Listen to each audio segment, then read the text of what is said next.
What's going on, everybody? Welcome back to another episode of Gaming with the Broscast, episode 290. My name is Harrison. I'm joined by my brother Nick, as always. How you doing, buddy?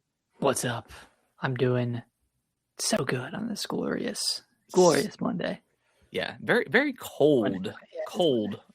Yeah, very cold here in North Carolina. Yeah, it's a little frosty, but I'll never mind cold weather. We got a little snow like last week for like a half a second. Flurries. Flurries, nothing stuck or anything like that. But so yeah, it's getting colder, getting closer to Christmas. So it's a good time. I think we'll get a big snow in January. I'm hoping we get one. I don't think we really got one last year. Like it might have been like just a dusting, but I want like at least a few inches. We got like 2 inches last year. Yeah, but I feel like it melted like almost immediately the next day. It did. Yeah, like I want like a good snow that's gonna last a couple of days. Yeah. So, and we're excited. We wanted to snow and stick because we have the Ducks and they've never experienced snow before, so we're excited to see what they do. Slipping and sliding around. Yeah. Oh, that'll be fun. But yeah, we got a bunch of games to talk about. We're going to obviously talk about, you and I have both finished Metroid Prime 4, so we'll give our final thoughts on Prime 4 and what we thought about it and what we thought about the ending. We won't spoil it or anything like that, but we'll just give kind of our final thoughts and where we stand with that game. And then we're going to talk about the Game Awards that happened last week on Thursday. I think we both thought it was a pretty solid show, although it ended in not so hot of a way, but yeah. Expedition 33 came away with it was a sweep. It was an absolute sweep. I think there's one award that they didn't win in the category. Yeah, I can't remember which award that was, but they won nine awards. Yeah, absolutely crazy. Yeah, crazy. Much deserved. Yeah, absolutely deserved. This was probably like maybe I mentioned this last week, but going into it, it felt like this game was just going to win every single thing and win Game of the Year. Like maybe in 2023 with Baldur's Gate 3, like you and I hadn't played it up until that point, so we didn't really have that perspective. But a lot of the buzz around like on Twitter and stuff was like, yeah, Baldur's Gate 3 is clearly going to win. So, but other than that, like I don't really remember like a game. Maybe Elden Ring back in 2022. That one didn't sweep though, because God of War Ragnarok won. I think it won more awards than Elden Ring. Elden Ring because it won best soundtrack and Xenoblade Chronicles 3 got snuffed. Yeah, that was awful. But yeah, this one really felt like every category is like this is probably going to be Expedition 33. Banger soundtrack, banger visuals, good art direction. Yeah. Great RPG mechanics, things we haven't seen before in an RPG, and then of course, incredible game and incredible voice act, like all around. Yeah, seeing Jennifer English get the best voice actor, that was awesome. Yeah, it was like 3. I mean, I knew Charlie Cox wasn't going to get it because he's kind of not in the game too much, and he was very like, I kind of don't want to be nominated at all. Right. Kind of vibe, which is fine. He like we said, he wasn't like super part of the game, but yeah, but everyone nominated was obviously well deserved. But oh yeah, good to see her get it because incredible performance. But before we dive into all that good stuff, Nick, where do you want to start? Do you want to start with Prime 4? Yeah, let's start with Prime 4. Okay. Fresh. I think last week I was up. I think we were both like pretty much to the very end. I think maybe I was a little bit closer in terms of getting all the items and stuff like that. But you did all that and then went through the final encounter. Yeah, I mean honestly, going back and getting all the items was really fun. Like going back to the flare pool, and for one, doing the mech part there.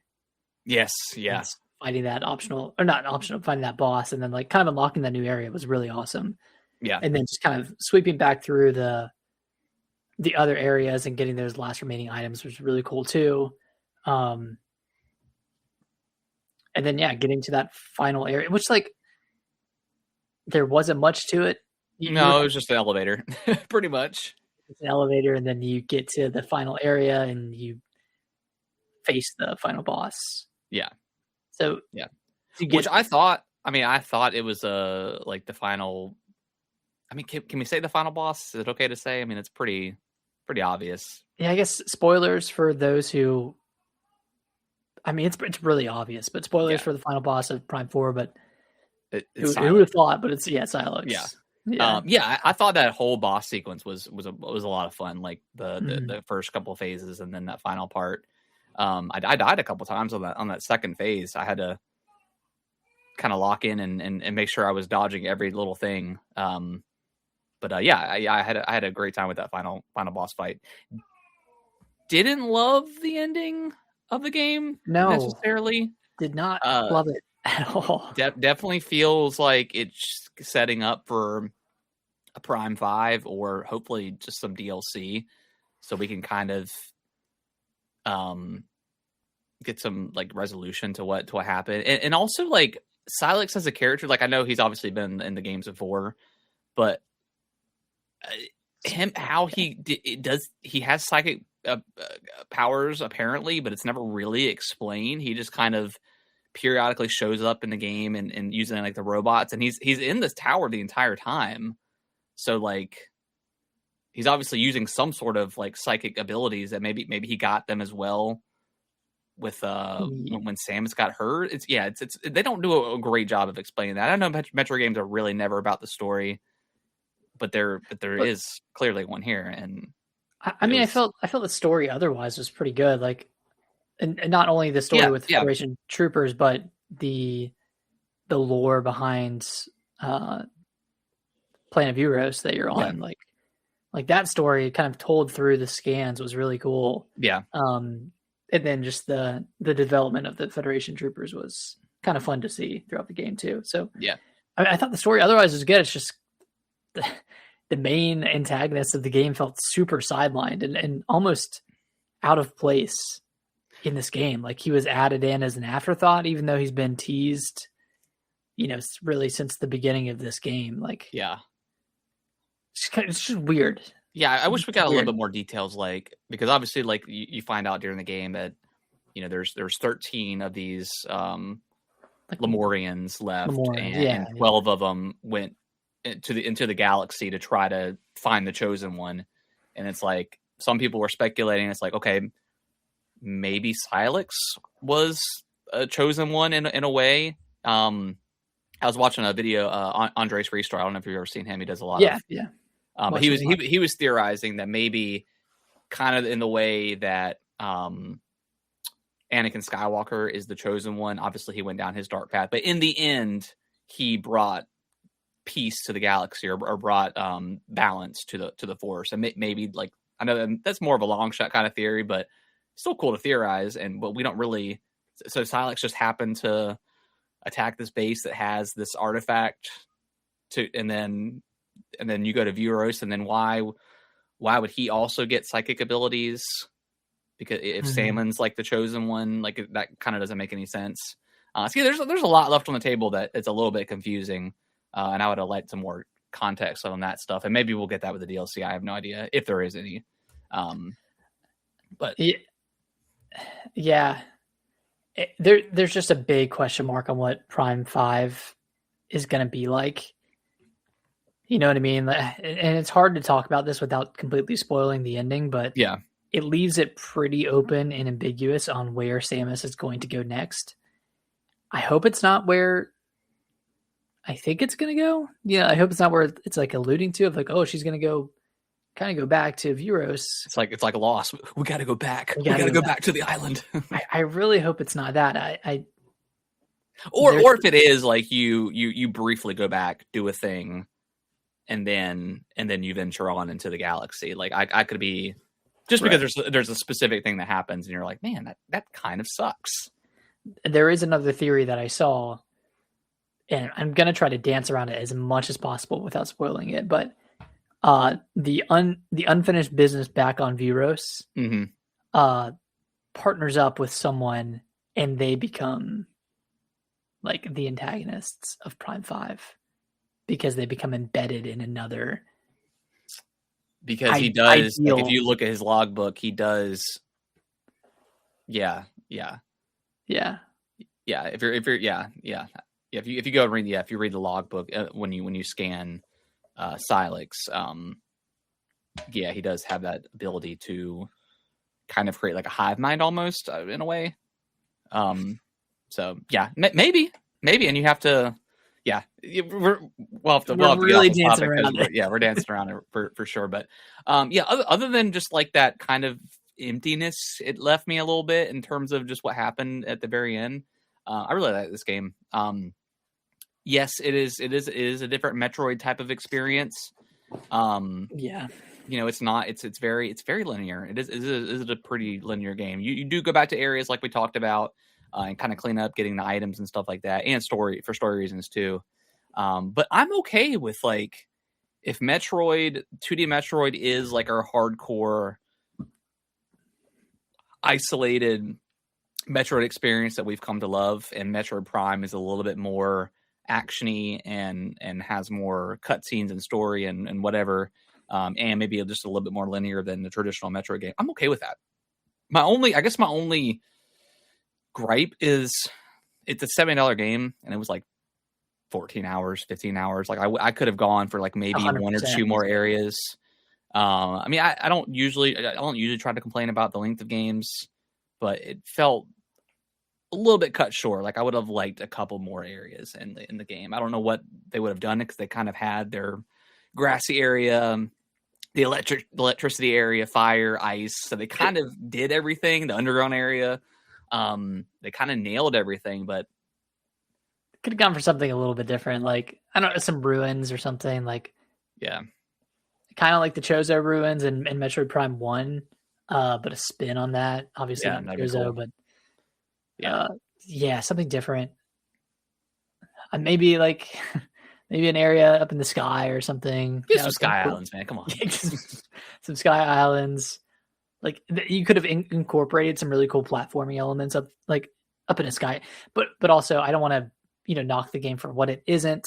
Yeah, exactly. Talk about what it is, and like this is something I have complained about Nintendo games in the past, and they do have a formula, right? Where it's you're doing the fire thing, you're doing the ice thing, you're doing the electric thing. Like the Pokemon games do it, obviously with gyms, and the Zelda games do it. Like it's very heavily themed. Very, very heavily themed. Even like Echoes of Wisdom last year did it. And it does kind of get tiresome at some points, but also what else are you supposed to do if you're doing these big dungeons? Like, of course you're going to do a fire dungeon. Of course you're going to do an ice dungeon, Yeah. I mean, I even if they did like some more poison swamp, like even had more shrines in the game, like it made them a little bit longer and made them actually feel like puzzles versus, I mean, there's like light puzzle elements in those shrines, but for the most part, they're pretty easy. So like maybe some more of those, but yeah, other than that, man, I still think it's a fantastic game. Hopefully we get some DLC. Yeah, I think this falls at number 5 on my top 5 Metroids. Okay, I have Dread, Prime 1 Remastered. Yeah. Or just Prime 1. Fusion, Super, and then Prime 4. Yeah. Fusion's so good, man. Oh. I love Fusion. I think Fusion is... I could go for a remake of that one, but they have to keep the like that art style, just make it like crisp. Really crisp. I would much rather have a remake of Super. Yeah. Just to get a modern version of it. I mean, not that it plays poorly. I mean, it's a little. I just booted it up last week, and it looks great. It's still, I mean, it's a Super NES game, so all those games visually are like pretty stunning. Yeah, it would be nice to have like more modern controls. For that game.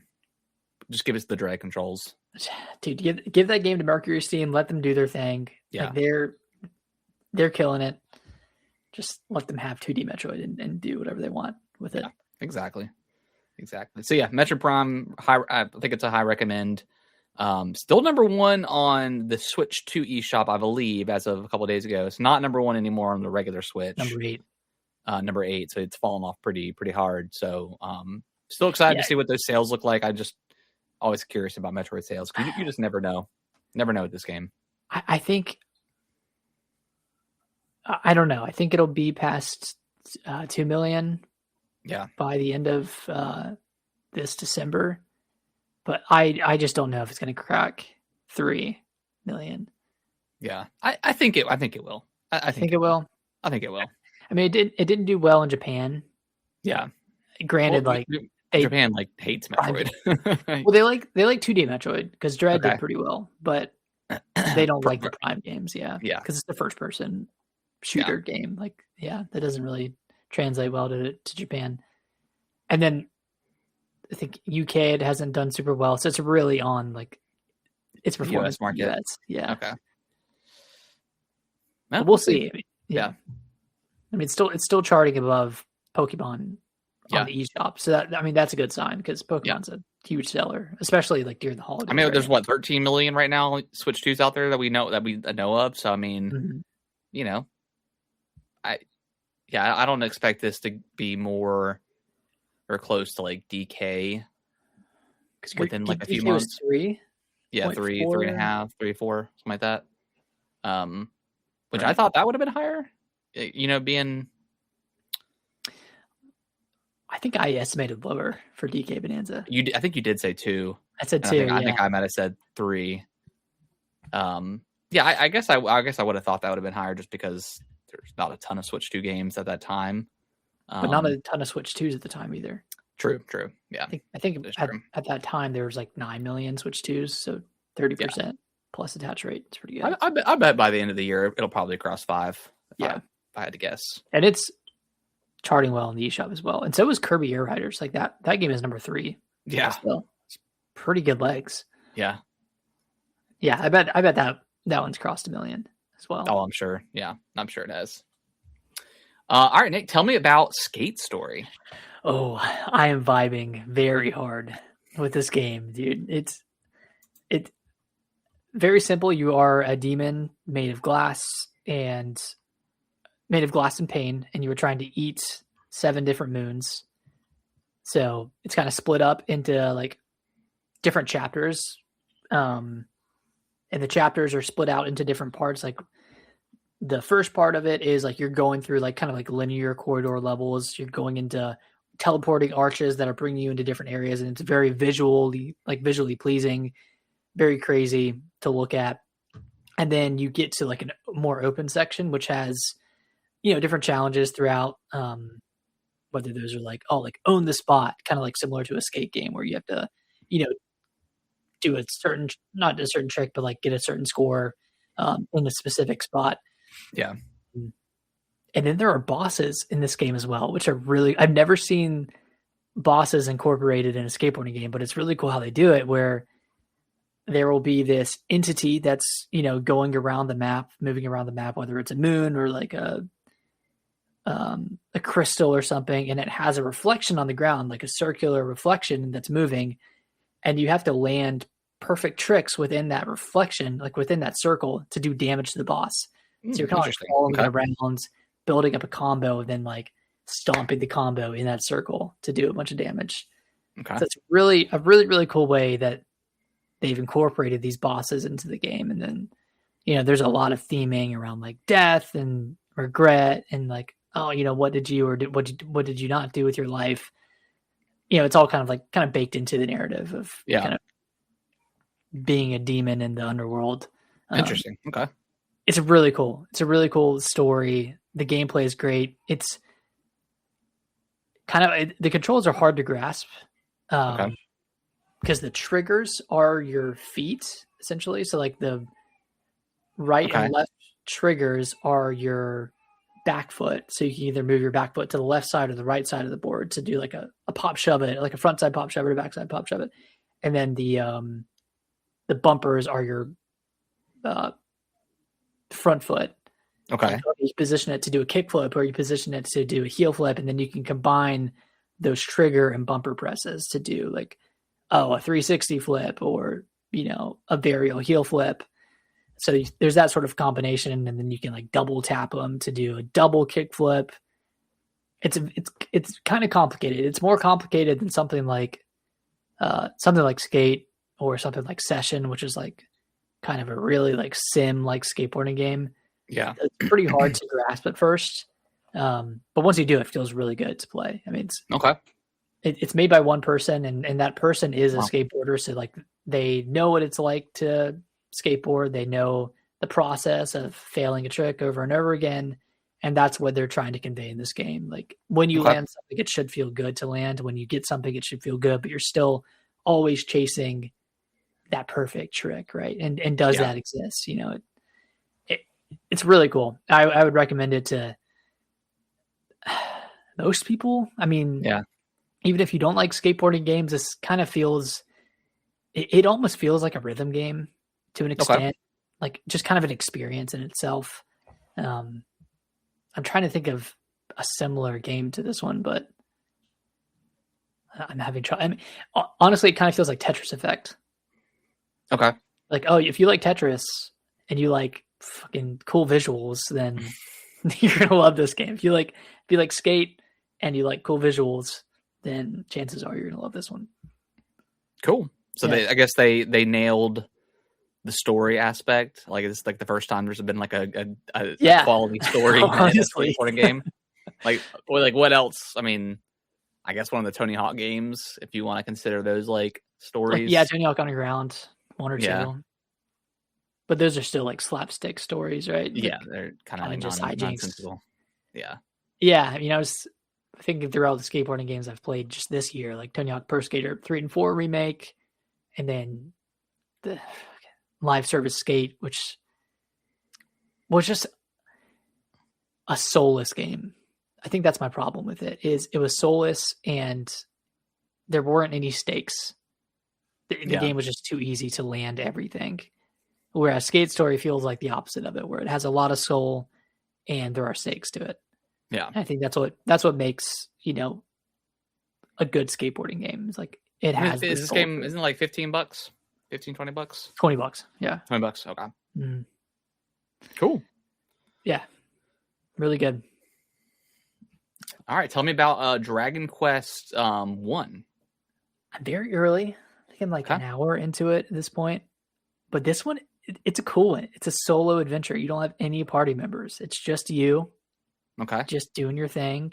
That's pretty cool. You're kind of like an all-encompassing character where you have your healing. So you have the role of the healer. You have, dark magic. So you have like fire and stuff.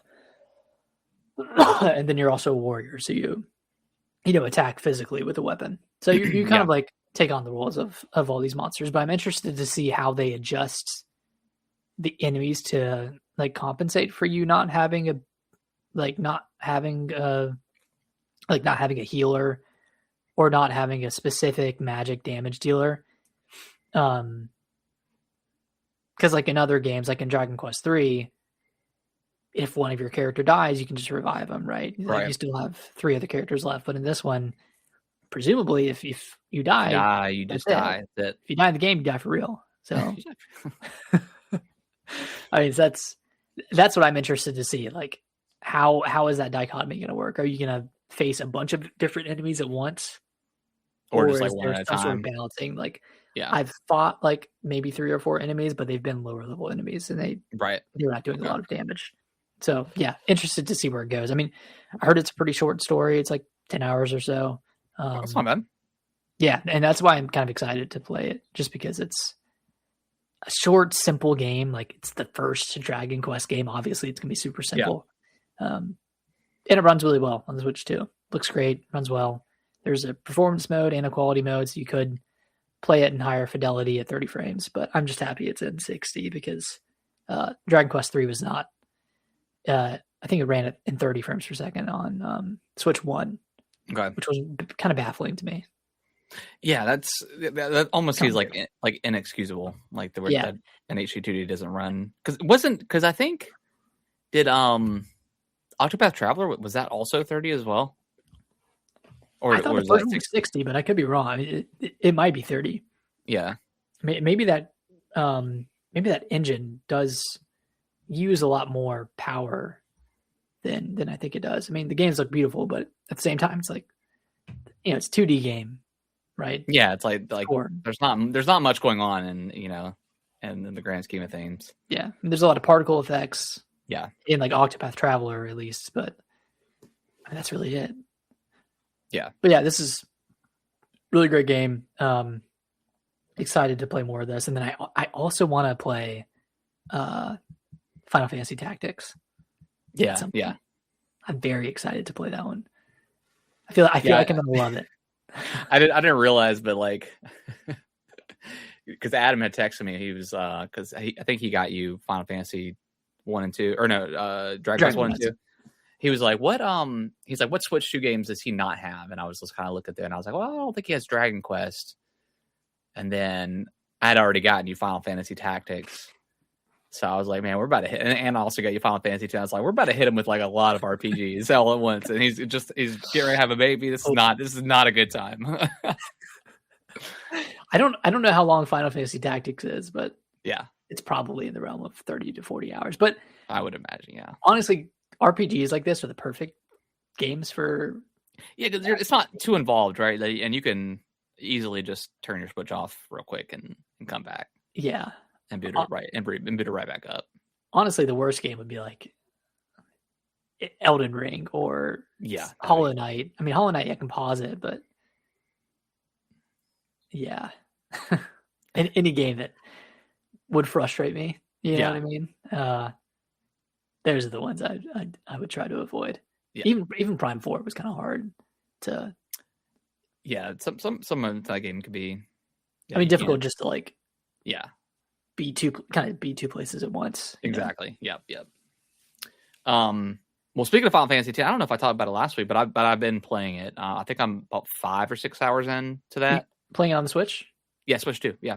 Well, the Switch version. Okay. So I've been playing that. Man, I love this game, dude. It's very like it very much is like on the vein of like Expedition 33. Like I think Final Fantasy X was pretty like inspired, or Expedition 33 was inspired by Final Fantasy X in a way. Mm-hmm. Just how that story goes and just the characters and stuff like that. But in terms of story, I just got the second Aeon, and I just learned how to play the Blitzball, which I want to see if I can do, because as a kid, I was never able to beat Blitzball.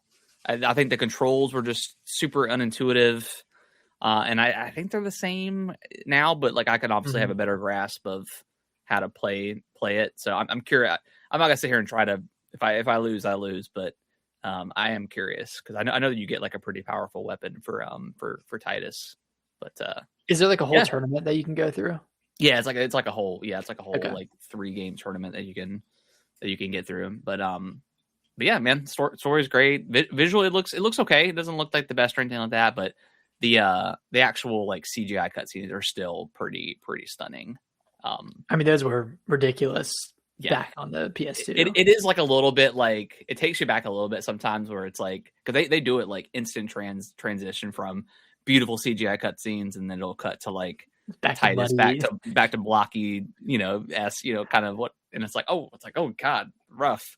So yeah, I would absolutely love a remake, like a proper remake of Final Fantasy X. I think we'll probably get it sooner rather than later, but I think has 9 been announced? Final Fantasy 9, has that remake been announced already? I don't know if it's officially been announced, but it's like heavily like rumored or leaked or something. So if once we get that, then I think they'll turn their eyes to 10, if they're not already working on that. I know they just technically had the remaster not like too long ago, which is what we have on the Switch. But yeah, it'd be nice to get a proper remake of that game, because I'm trying to remember our like top 10 games of all time list, or top 25. Was this this was in your top 10, right? I'm not sure. I'll have to go back and look. When did you go back? Let's we do. Yeah, it's been what, 5 years since we did that, or 4 years? 2022. So it's been. So yeah, that was pre Elden Ring as well. So it was. Nick, let's take 5. I gotta go to the bathroom. Okay. Speaking of bathrooms, a quick tangent. Last night I had just the worst thing happen to me, where you wake up. Oh God. You wake up and you have that feeling of, oh God, I ate something bad. Oh no, not again. And like, it's just gonna last like an hour, right? It's gonna be an hour and then it's gonna be done. But yeah, man, that'll have you just pray into every god on the toilet. Like, what did I do, man? What, like your stomach, it's like your stomach is being twisted. Like, yep, yeah, and you just have to wait. That's one of those, like, we have in our bathroom, our toilet paper like holder is like directly in front of where you sit. So sometimes you get that you cramp and you just have to like put your head down on a toilet roll and you just pray that you're just like, oh please God, come on. It's like it's one of those things. You can't look at your phone. You can't do anything. You just have to sit there. Yeah, when you can't look at your phone, you're down bad. It sucks too because like Alicia woke me up to like change the baby and hold him a little bit because she had just fed him. Yeah, to, like, get him back down to sleep, and I was holding him, and I was like, man, something's not feeling right. I had to give him back to her, and then an hour later, I'm finally back. But God, just the worst. It was almond milk that's what did it to me. It wasn't even expired. Yeah, like, the expiration date was in January, but it had been open for a while. Oh, gotcha. And that's what did me in. Ugh. And I had 2 little bowls of cereal yesterday. Oh, so yeah, you were idiot. Yeah, stupid. Yeah, all right. That's how I was feeling. I was sitting there talking, and I got a control of it earlier than when we started the show, and then the rumbling happened, and then it cracked back up, and I was feeling it, and I was like, if I don't get up right now, I'm gonna have some leakage going on. He felt the rumbling, and he just had to. Yeah, and like I just ate something spicy, and like. Usually if I eat like not to get too graphic, but like if I eat something like hot, liquidy, like soup or anything like that, I usually have like 30 minutes and then I'm going, which is good. Like, I mean, like pho and stuff like that is good, like really good for like cleaning you out. But you're kind of on a time crunch. That's one thing I didn't realize about having a baby is like to an extent, you can't really poop on your own time. No, especially if both you and your wife are going at the same time or have to go at the same time. It's like, man, gotta wait. One of us has to hold it in. You know what I mean? Just gotta hold it in. All right. Anyway, sorry for the disgusting tangent. Yeah. Where were we? I think Final Fantasy. Well, we were talking about Final Fantasy Final X. Fantasy. Yeah, Final Fantasy X. Final Fantasy X, the remake potentially. So yeah, going back, yeah, definitely would love a remake of that game. That's and we were talking about like our game of the year, our top 25, which we definitely need to go back and revisit because I'm sure things have that was changed. That was pre-Dread. Is it pre-Metroid Dread as well? Yeah, 2022, right? I mean, that was. Oh no, it was 21 when we did it. Sorry, 21. 2021 when we did the top 25. So 4 years ago. Yeah. Yeah, that was pre-Dread. That was pre-Elden Ring, pre-Tears of the Kingdom, obviously pre-Expedition 33. I mean, yeah, so many good games that came out. A lot of bangers. Yeah, ton of bangers. So yeah, I'm sure that list will be, especially like the top. There's also just a lot of good games that came out in general, like Alan Wake 2. Like that's probably one of my favorite survival horror games. Of all time, like that game is pretty damn good. Resident Evil 4 remake. Yeah, Resident Evil 4 remake, which wherever Resident Evil 4 originally was, I'm sure it'll be even higher than that. Mm-hmm. So I mean, yeah, we've had so many like Resident Evil. When did Resident Evil 7 come out? Was that 2018?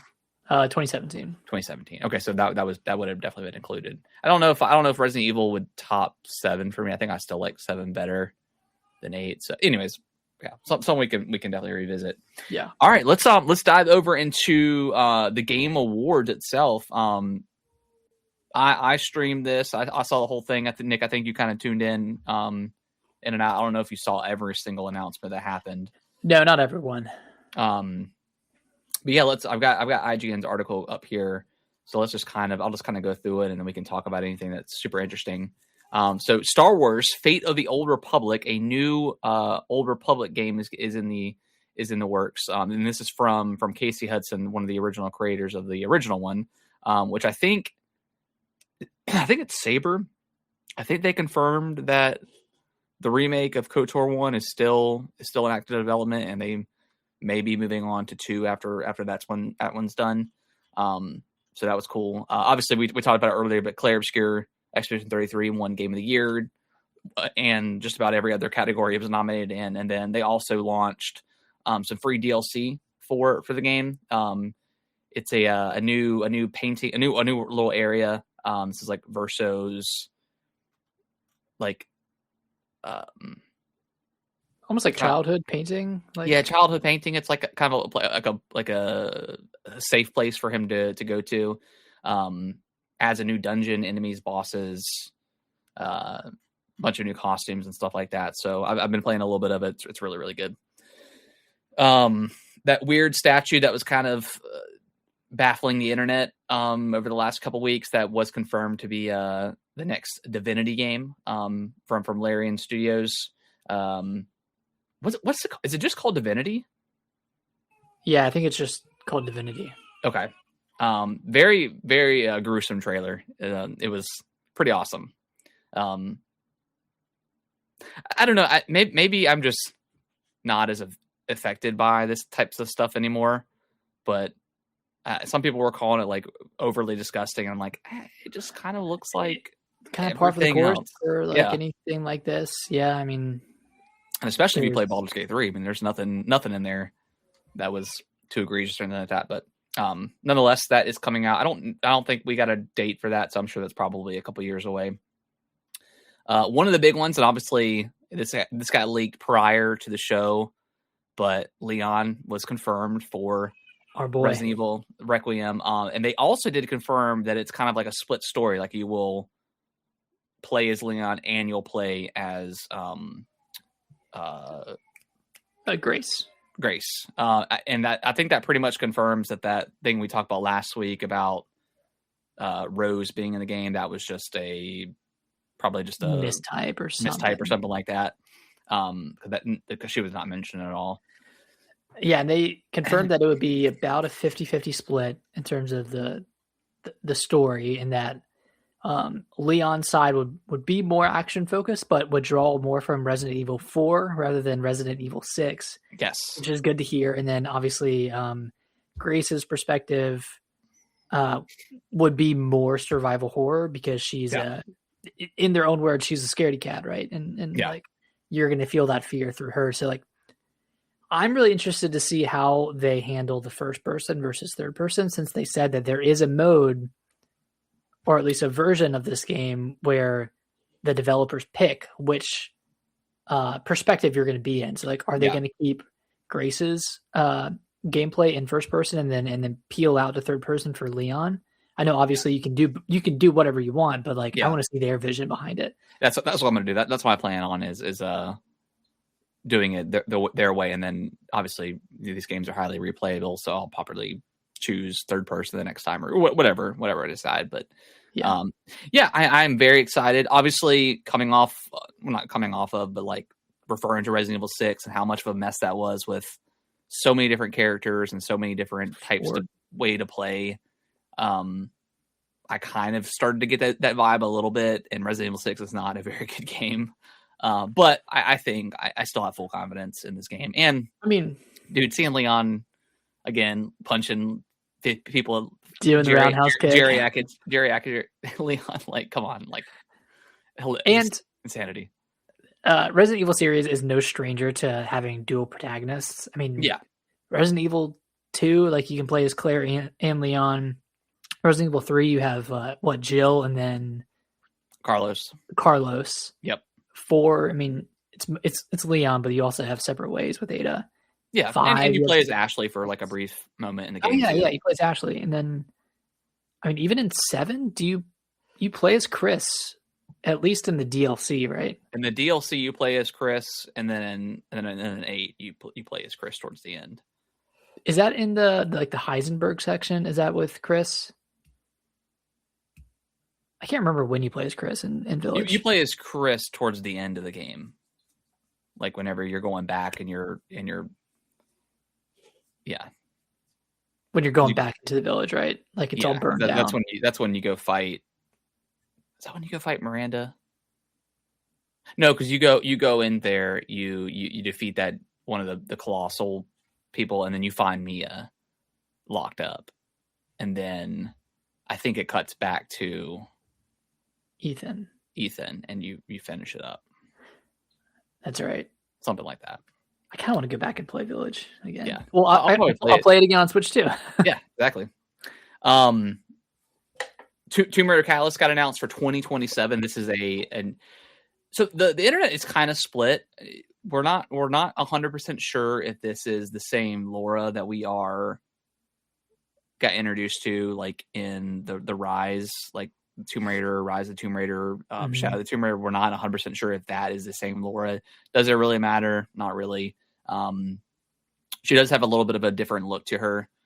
So who knows? I think some people referred, like in the trailer, they may have referred to that first island. So maybe it is, and they just kind of changed her appearance up, which I kind of hope that is, because I did like that version of Laura in those games. So that would be cool if they kept that, but I think the voice actor, it also sounds different too. But so we got that coming in 2027, and then we have a remake or a reimagining of Tomb Raider 1 that's coming out next year. So double Tomb Raider for 2026, 2027. I'm super excited. I could definitely go for one of these types of games, Uncharted style games. I'm very excited. And they did like the iconic, like where she's like doing the handstand, like and coming above, like classic. So and that's awesome. That kind of conveys like a more like playful and confident Laura, whereas like the Rise trilogy was definitely more of a, I guess, more of a realistic, more of a gritty. Yeah, well, like, I always took that. Yeah, I always took that. Yeah, well, that's what they call like the Survivor series. I always took that as like that was her before she became like the legend or whatever. But so maybe it's all connected, right? It could be. Yeah, it could be. Yeah.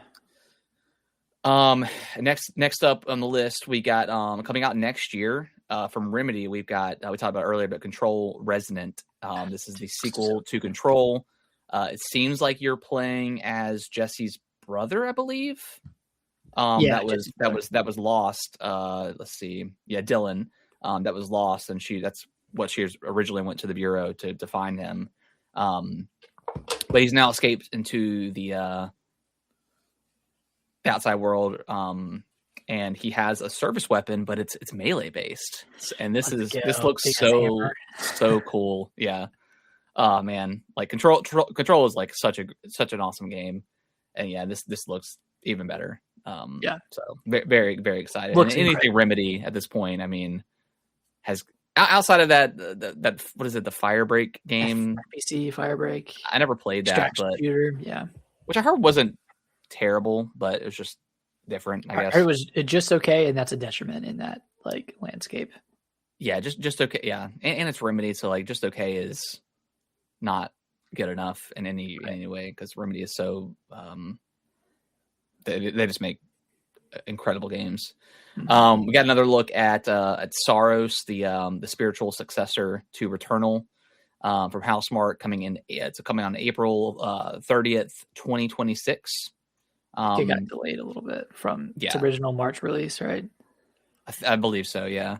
This one I'm still up in the air. Like I never did play Returnal, but this one looks like it may be a little bit more friendly. For like people that are, and I'm also not a huge roguelike person either. We got a new look at the Mario movie. It's super short. It's about 30 seconds. Mega Man Dual Override got revealed. They're not calling it Mega Man 12, but it might as well be. I'm not. Yeah, but Mega Man is one of those series that I've never really played. Me neither. I think I dabbled a little bit, but I've Yeah, I've never actually completed one. So very very similar to Metroid for me, a few years ago. Um, and I think we both bought Mega Man 11, which was on sale for like $4. Yeah. So I haven't played it yet, but I'm excited to give it a try, to see how it is, because I've never. They look pretty digestible, like short, like with it like under 5 hours long games. And then there's like the X series as well, and like the ZX series and Zero. So I'm interested to see what the difference is with all of those games. But yeah, I saw that Capcom sale. I was like, like the new Mega Man looks relatively interesting. I should probably check out the most recent one. Yeah. We got another look at Lego Batman Legacy of the Dark Knight. That releases on May 29th of 2026. I think I'm gonna get this game. I think I'm sold. Like I guess I didn't realize. I thought it was just the Dark Knight like trilogy. I didn't realize that it covered like every movie. So that's pretty awesome. Either. Yeah. So it's got like everything from all the movies that have been made. So that's pretty cool. Diablo 4 got an expansion. Lord of Hatred revealed. I believe that's out now. So if you're a Diablo fan, there you go. The Street Fighter movie trailer got shown off for the first time. Looks ridiculous. Crazy cast. Crazy cast. Star Wars Galactic Racer got announced. It's from the former Burnout and Need for Speed developers. That looked pretty cool. Yeah. It takes place in Galaxy, blah, blah, blah, blah, blah. Yeah, okay. Phantom Blade Zero, the mobile game that looks unreal, like just unreal. Wait, is it mobile? No, it's not. It's for PS5, but like, okay. Isn't it based off of like a mobile game? Potentially. That's coming out September 9th, so I know a lot of people are excited about that one. Hopefully it's good. Again, this one just looks crazy unreal. It just looks like one of those like AI games almost, where it's like this looks a little bit too good to be true. So we'll see. Pragmata got a release date, a demo, and is also coming to the Switch too. Coming out April 24th, 2026. And okay, so also reveal it'll have a gameplay demo out today. So there is a demo out for Pragmata on PC. On PC, yep. And then it's also coming to Switch too, alongside everything else. So that's awesome. Let's see. I'm going down the list here. I'm just kind of skipping over a couple things. Yeah, High Guard was the game that they ended on. It's a new PvP game, hero shooter kind of thing. Pretty shocked, to be honest, that they ended on this. Now it's coming out in January 26th, which Jeff was like, every time we do like the last announcement, it's always years away potentially. It's really cool that, maybe don't do that ever again, because this was not it. I mean, I'm sure some people are excited for this. It's from the creators of Apex Legends and Titanfall, so there is some history there. But it's a PvP raid shooter game. Like I don't know. It doesn't do anything for me, but no, I'm not the target audience for this. No, not at all. Just it doesn't sit well for being a closer to the Game Awards. Yeah, it doesn't feel like a prestigious. Another game that I just could care less about. 4 Loop revealed as PlayStation's new sci-fi co-op shooter from Bad Robot and the Left 4 Dead designer. I don't know. This one just did nothing for me. Did you see this trailer for this one? I think so. It was one that kind of looked like Left 4 Dead. A little bit. Yeah, Left 4 Dead, and it's got like it's very it's got a bunch of sci-fi going on. I don't know.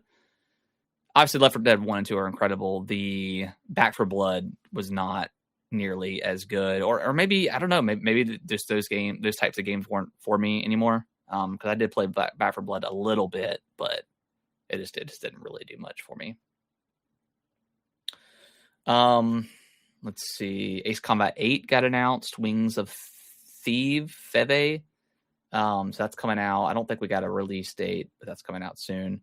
Lenny Kravitz is the villain in 007 First Light. So that looks pretty cool. Coming out March 27th. That's pretty soon. Let's see. The Witness and Braid creator Jonathan Blow announced his new 250-hour puzzle game, Order of the Sinking Star. This one looks pretty cool. It does look really cool. Yeah, it looks super unique, and yeah. All the games he makes are pretty good. Lords of the Fallen 2, talking about, I think that got another trailer. Just trying to look through. Neo 3 got another trailer. Scroll down and see if there's anything else that kind of catches my eye. Anything that I missed, Nick? There's that one Badger game. The one that did like a take on Bloodborne. Oh, yeah. That one kind of looked like those like AI video games that I see all the time on Twitter.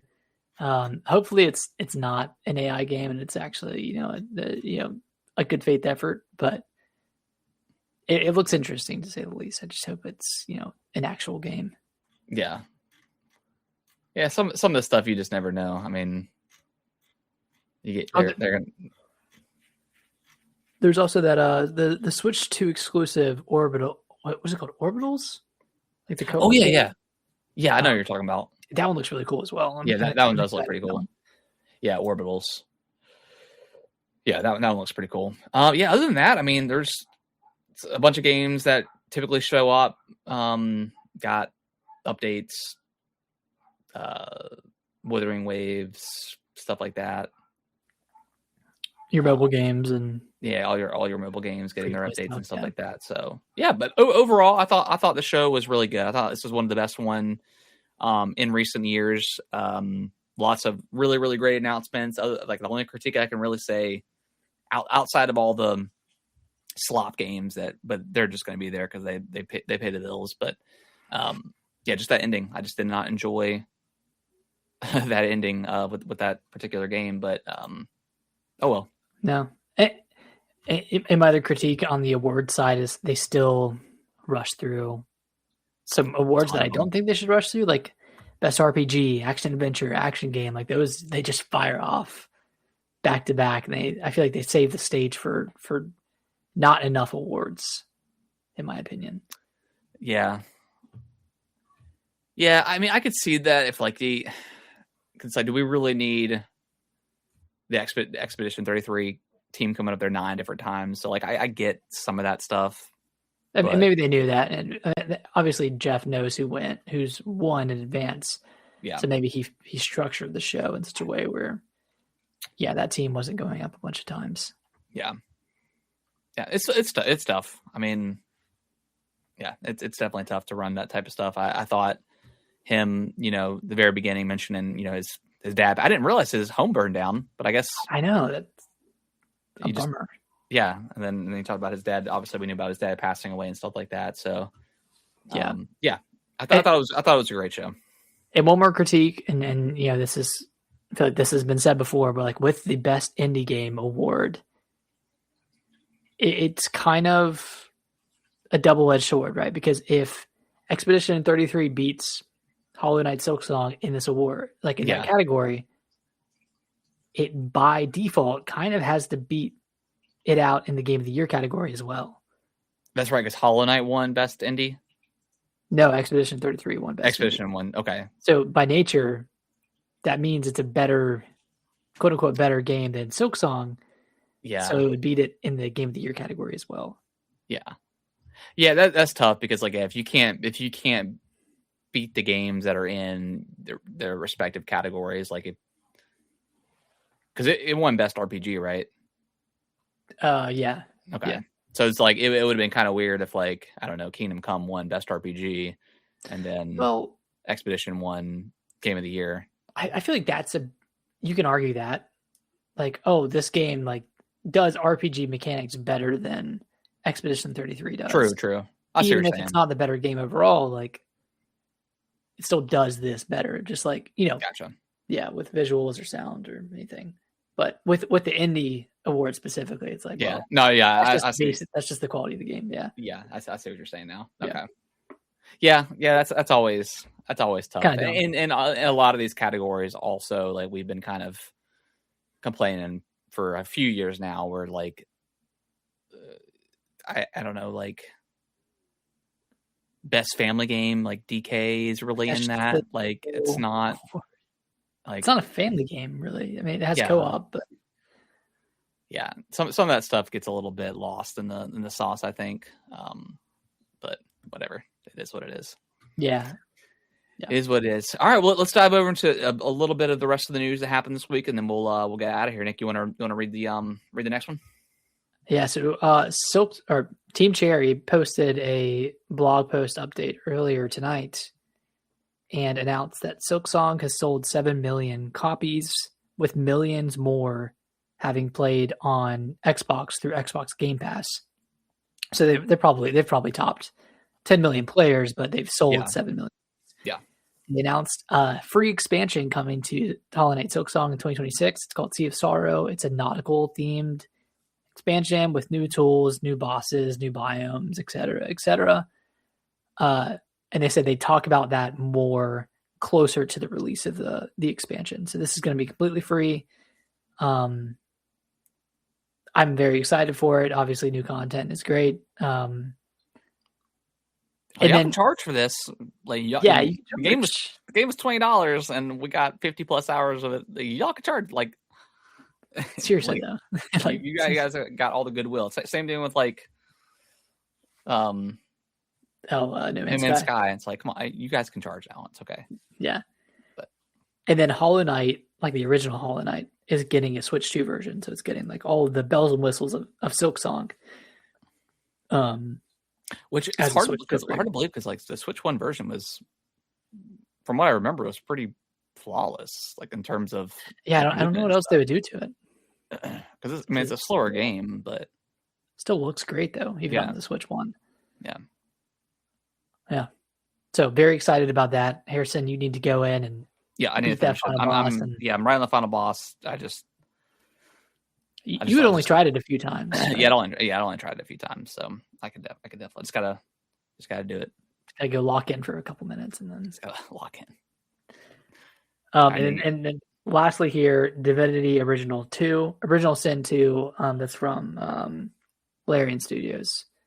That game has gotten a free update to the Switch 1 edition, getting a Switch 2 edition. I think it's like improved visual fidelity, stabilization of frame rate. I don't think it's bumping up the frame rate to 60. And there's no mouse controls. This game could definitely use mouse controls, and it doesn't seem like they've added them in. So we'll see how good this upgrade is. I have the original game on my Switch 1, so I have the update downloaded. I was not very far into the game at all, so I'll jump in and see. Check it out. But I really want Baldur's Gate 3 to come to Switch 2. So I would love to transfer my save and finish my playthrough on Switch 2 rather than Xbox. It's just hard. It's hard to like sit down and play a big RPG on Xbox. It's just so easy on the Switch since it's portable. Yeah. Yep. Exactly. All right. Well, I think that's going to wrap up the show. We appreciate everyone watching and listening. If you can review us on your favorite podcasting platform of choice, that would be greatly, greatly appreciated. I think the plan is for the rest of the year, unless some crazy news happens, we're going to take next Monday off. And then the following Monday on the 29th, I believe, we're going to do our game of the year episode, and then we'll be done for the year, and then we'll probably come back that following week or all that good stuff. So that right now, that's the plan. We may do a show again if something happens. We may do a show next Monday, but for now, we will see you guys in a couple of weeks with game of the year 2020. Do you have your top 10 locked in at the moment, or are you still percolating a little bit? I'm still percolating a little bit. I got to write them down and go into Tinker Time. It's really the bottom five, or I think I'm locked in on the top 5. It's just the 6 through Yeah, 10 that always sends me through a loop. yeah, I think I think I could probably go down my top 5 right now, maybe, but we'll see. Yeah, so yeah, doing a little tinker time here this week and next week. Gotta get through Hollow Knight, finish that up. Everything else, like I feel like I'm good. Like I really do want to go play some more Kingdom Come. That game's just so massive to try to cram in the next couple You have weeks. like 50 hours left, I'm sure. Yeah. But yeah. Nice. So it could be my metaphor of last year, where that game would have clearly been my game of the year. Yeah. I kind of wish I would have played it earlier. Yeah. Oh, which I did take a picture of my you had tweeted out your playtime for for the PS5 this year, and I think I'm about where you are. I had 63 hours in Metaphor, which took up 73% of my time. And granted, I played this game in January. Silent Hill F, I put 15 hours into. That's 17% of my time. Split Fiction, which is, again, another one. Astrobot, I put in 2 hours. That was 2% of my time. And then I think I played the demo for the Yuka Replay remaster that came out. So yeah, PS5 was definitely underutilized this year. Yeah, there just wasn't. There wasn't a ton of like exclusive content. Yeah, and like Ghost of Yotei, like I didn't really feel like I needed or wanted to play that. Death Stranding 2, like I really enjoyed Death Stranding up to a point, and then I was like, yeah, I think I'm kind of over this mechanic. Yeah, I knew if I could just make it through the hype cycle of Death Stranding 2, then I'd be fine missing it. Yeah, and I never really had that zeitgeist feeling like I was missing out on anything. Yeah, when everybody was talking about it. So it's the same thing with the Ghost of Yotei. I feel like that one kind of came and went, but I mean, it kind of feels that like I don't really feel like a lot of people talk about that game. No, too much. So, but I know it's really good. So I think it's just a sequel to Ghost of Tsushima. You know, it's like first. Yeah, I played a couple hours of that. Just I don't know. Yeah, it didn't click with me for some reason. I put like five hours into it. Yeah, wasn't feeling it. All right, well that is that's the plan for the end of the year for the show. Another year in. Nick, you had a incredibly massive comeback as well on Fantasy Critic. I mean, I thought I had it locked in, and Metroid Prime 4, it let me down. It really did. Like I was expecting 90s, and it ended up getting an 81 on Open Critic. And then obviously Call of Duty Black Ops 7 fucked me royally. That got you negative points, right? Yeah, it got me negative 5 points, which if I hadn't had on my list, I would have been over the edge. But total score, you got 239, and I got 237. I also counterpicked Kingdom Come Deliverance 2, which gave me negative 19, and then Age of Imprisonment gave me negative 9. You counterpicked Night Rain, which gave you negative 10. Like a Dragon Yakuza. Pirate Yakuza gave you negative 11, and then Ninja Gaiden 4 gave you negative 12. So, yeah, it's tough. Yeah, Metroid Prime, I thought I had, and then Mina the Holler got delayed indefinitely. That's really what screwed you. Yeah, because all you needed was just needed a game. Yeah, because my last pick was the Terminator 2D game, and like that was only the 76 or something. So that got me like 76 points. Yeah, because I ended up picking Skate Story and Unbeatable, and Unbeatable got me 6 points. The Skate Story ended up giving me 14, which was good. Mm-hmm. But yeah, Metroid Prime, man. I mean, that was one of your first picks at the beginning of the year.